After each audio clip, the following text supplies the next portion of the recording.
5 reasons Donald Trump will win the 2020 election. Number 1, he never stopped campaigning.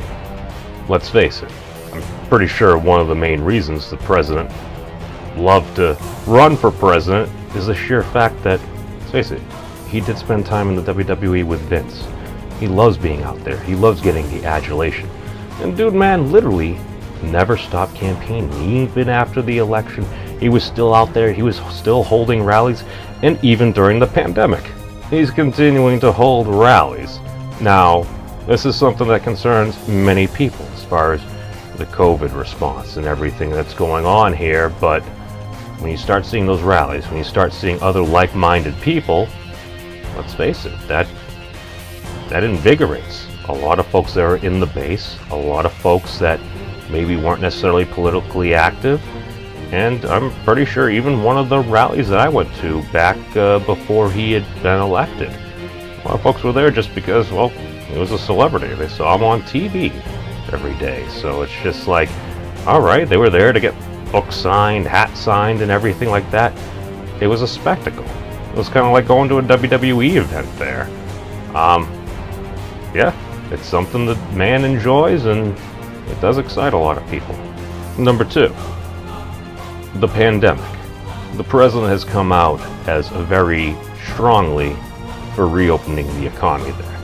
And again, a lot of folks would caution against this, but even the WHO has come out more recently and said you can't just necessarily stay locked down forever. You want to take as many preventative measures as you can, but let's face it, folks are going stir crazy. We're social creatures. We need to have some level of interaction as well. And even I've seen local businesses where they were asked to shut down for 2 weeks to help slow the spread. 9 months later, a lot of these businesses are still closed. These are people's livelihoods. People want to get on with their lives as well. And this particular disease, it isn't necessarily airborne Ebola. You're not necessarily seeing a 50% mortality rate. But the danger of it is the sheer fact that if it does spread, and it spreads so incredibly quickly, it has the potential to overwhelm the healthcare systems. And we've even seen in states, I believe it was Michigan, the Supreme Court ruled that some of these lockdowns were unconstitutional. And a lot of folks want to get back to work and get a bit of a sense of normalcy as well. And let's face it, we're seeing mass evictions and everything happening. Yeah, there might be a hold on it, but people got to be able to work and make a living. So, it is rough. Number 3, policy.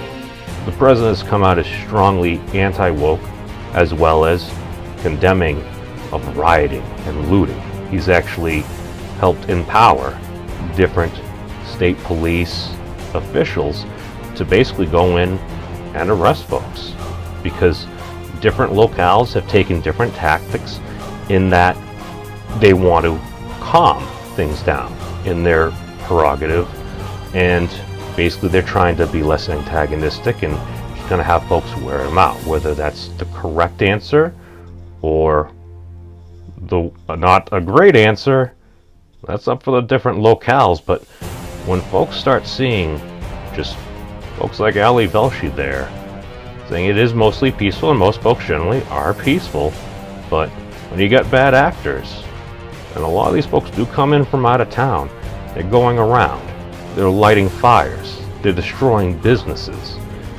and people are getting killed.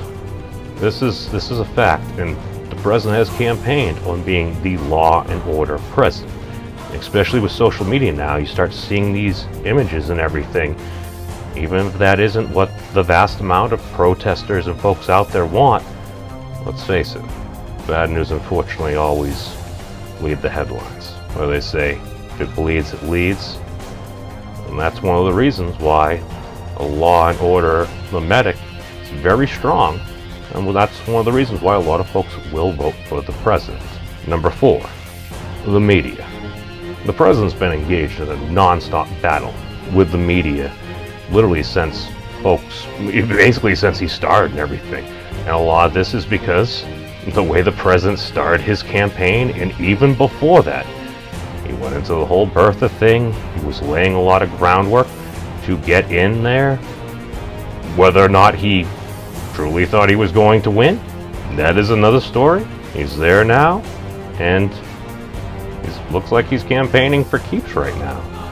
So the sheer fact that also many people distrust the media, whether it's left or right, people do not like the media. They often like the media that they view, and even the media that they view, they still often disagree with. Even with like a lot of the newer media and everything. I consume a lot of YouTube videos and everything. And let's face it, I very often disagree. And if folks don't trust the media, especially the news media, that's a huge problem. Because even after the media kind of created the term fake news, the president just weaponized that against them. Started calling them all fake news. It's been slowly grinding away and just putting that out there, and it's stuck. And at times it does seem very true, depending on the story.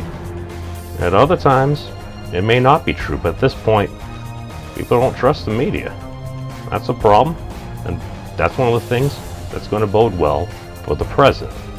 Number 5, the closeted Trump voter. This is something that I covered the other day as far as the closeted conservative goes. But we keep on hearing about the secret Trump voter. Even Michael Moore more recently was out there and saying that even in Michigan, it's saying that VP Biden is up by like 6 or 8 points. But you go back, like a month or two ago, he was allegedly up by like 16 points. And he said, take whatever you see and cut it in half. This is something that he'd said before the previous election. He's like, Donald Trump will win the presidency. And he was right. Why is this? How could all the polls be wrong? Well, what he had said is a lot of folks don't trust the pollsters. Because whether it's they believe it's a deep state thing, this, that, or the other thing, or the sheer fact that if you say that you support the president, many folks will just say, oh, you're a fascist, sexist, homophobe. Are there some folks that support the president that are those things? Yeah. Is that the vast majority of Americans that will vote for the president? In my opinion, no. But unfortunately, if you put anybody into the closet, do you really think they're going to speak up and say that publicly? Probably not. But they'll sure vote for the man. So, those are the 5 reasons why I believe President Donald Trump will win re-election.